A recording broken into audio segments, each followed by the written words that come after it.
These are the Minecraft build hacks that you need to add to your world, but they get increasingly more pro as the video goes on. By having a light blue stained glass right underneath our heavy core, it just looks like we placed our mace right down in the world. Building over water can be a real hassle, but thankfully we have lily pads for a better alternative. And using these, we can start from the surface instead of diving deep. The skeleton skulls are usually just good for one thing, spawning the wither. But by angling these just right, we can follow this user's lead and have them be cannonballs inside of your pirate ship. While your friends might settle for a regular written book inside of their lecterns, if we just place two of these facing inwards, then we got a supersized tome to use at your desk. Ever since 1.21, tuff blocks are going to get a lot more love in the building community. We can almost blend together the textures of the different tuff blocks, and using that make a gradient into our pillars. By just placing down some mangrove roots like this, that work surprisingly well as dead sugarcane stalks. Take a look at these walls. Now, from afar, nothing looks too out of the ordinary, but up close, you'll notice that we actually did the unthinkable. We used walls as walls. It turns out that even without text, what would have been simple stacks of blocks becomes something much more upscale when we add signs for detail. Using endstone in a build is already a bold move, but this user shows us that there's actually a pretty good reason for Mojang added in the brick versions of these blocks, and that by using it together with green glazed terracotta, you can get a really nice green looking building for your skyline. I actually think that granite could do better for itself, and if you look at examples where it's mixed in with spruce logs and wood, the reddish hues of the granite actually make it work really nice as a complementary stone block. By alternating between a heavy core, a wall, and another heavy core on top,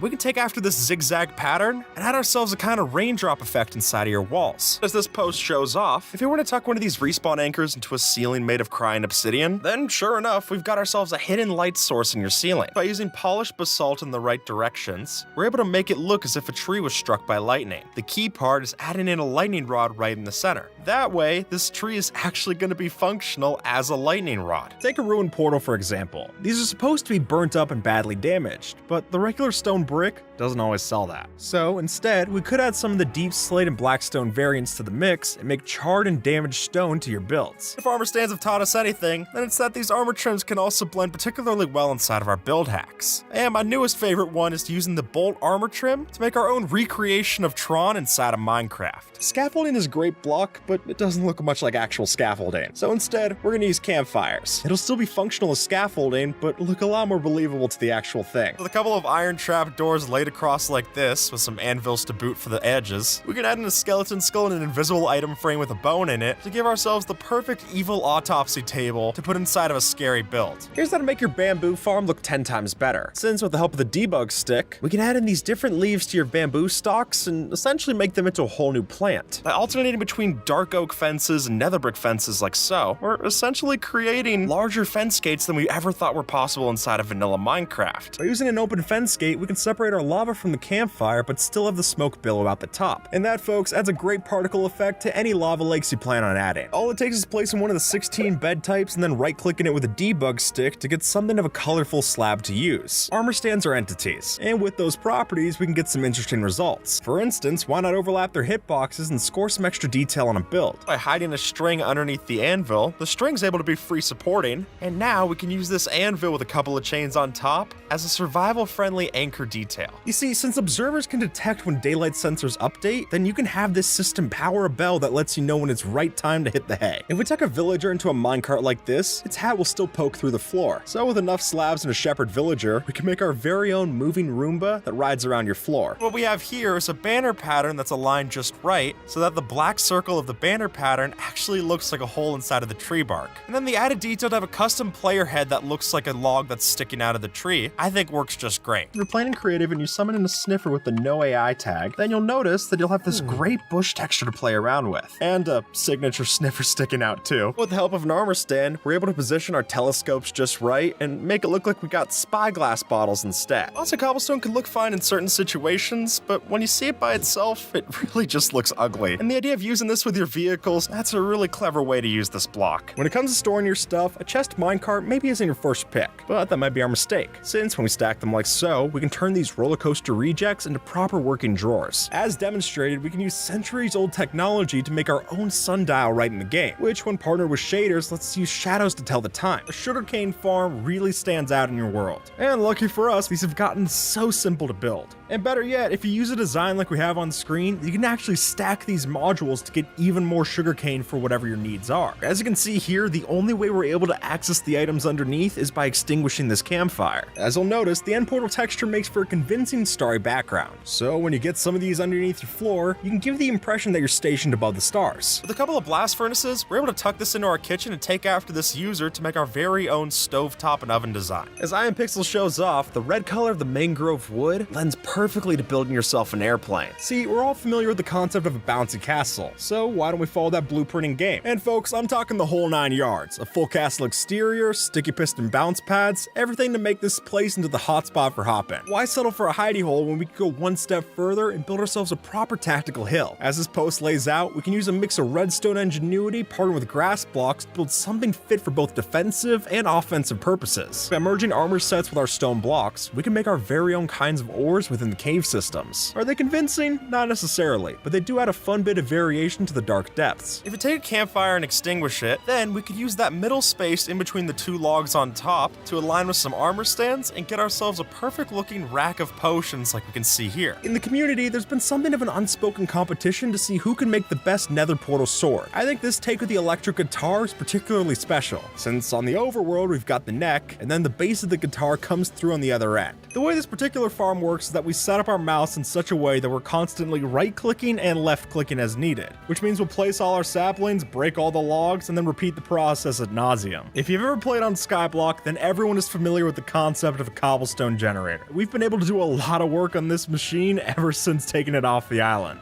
And you can see as much when you look at this, which is an automatic cobblestone generator. Finding the ancient debris necessary to get netherite is a real hassle to do. Well, if you still got a hankering for explosions, then you gotta build a TNT duper for netherite mining. Going over lava in the nether is a huge pain. Through the help of flying machines and some extra potent ice, we can actually have it where this machine will get set off and just make a straight line of basalt right in front of it. Nether portals are kind of an eyesore, and they can definitely spawn some piglins if you're not careful. Using a delay circuit like this, we can have it so you stand in the portal, press the button, teleport, and then all the evidence is cleared behind you. With this command that I'm going to put down in the description, if you put this inside of a command block, then we can press the button and get ourselves a fully formed couch made out of purpur. The concept of this is fairly simple. We build a large spawning platform for wanting villagers to come into play, then we put a bell in the middle that they make their way towards. And as soon as they're there, you kill them off and their llamas, and then you're able to get free leads for you. Here we've got a piston door that only opens up for players. See, just using a calibrated skulk sensor alone would detect for any movement, but we're filtering that out by using this skulk shrieker. And at that point, it powers the note block and we're able to walk inside. As it turns out, salmon, cod, tropical fish, and pufferfish all have a 5% chance of dropping bone meal on death, which is not a high yield by any means. But if you want to kill 2 birds with 1 stone and get a fish farm and a bone meal farm up and running, this is a way to do it. If you want to make the fastest mob farm possible, then we've got to look at what Victor 40's cooked up. This mob farm is one of the fastest mob farms in Minecraft. Just this alone, we're filling up almost 900 double chests worth every hour. Built by Mythical Pingu, we have a full-scale redstone tank. And of course, it's hard to look at this thing and not appreciate what's on top of it. Watching it in action's something else. Made by Crafty Masterman, this here isn't just a big vault, but it's a big vault made out of even bigger large-scale blocks. And those large-scale blocks are completely functional.